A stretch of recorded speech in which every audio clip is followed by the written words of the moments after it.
La police a annoncé qu'il y avait 8 autres touristes encore sur l'île volcanique, mais qu'ils étaient probablement morts. Plus de 20 survivants sont en soins intensifs dans des hôpitaux souffrant de brûlures sévères. Des géologues disent que le volcan sur White Island demeure hautement volatile et pourrait se remettre en éruption dans les prochains jours.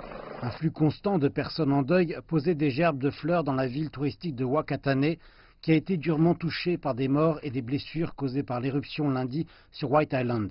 C'est dévastant pour tout le monde. C'est juste terrible. Je suis si désolée pour les visiteurs qui sont venus jouir de notre petite ville. 38 des 47 victimes venaient du navire de croisière Ovation of the Seas, qui est finalement reparti après un retard de 36 heures. C'est difficile de trouver les mots justes pour exprimer cela. Je voulais juste transmettre notre amour et notre compassion. L'objectif principal est de retrouver les 8 corps qui demeurent sur White Island et comprennent 2 familles australiennes. L'un des pilotes d'hélicoptère impliqués dans l'évacuation dramatique de lundi affirme que les conditions sont à présent parfaites pour y retourner et qu'il pourrait atteindre les corps en 20 minutes. Cependant, le ministère de la Police a déclaré que ce serait une folie d'envoyer des hommes dans un environnement dangereux, particulièrement étant donné qu'il y a des gaz toxiques et 50% de chances que se produise une nouvelle éruption d'ici 24 heures.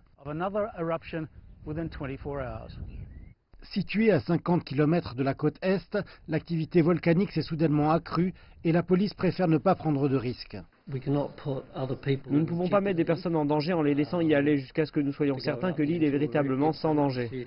Et la police a minimisé les rapports de frustration parmi la communauté locale maori qui souhaite récupérer le corps d'un guide touristique local toujours sur l'île.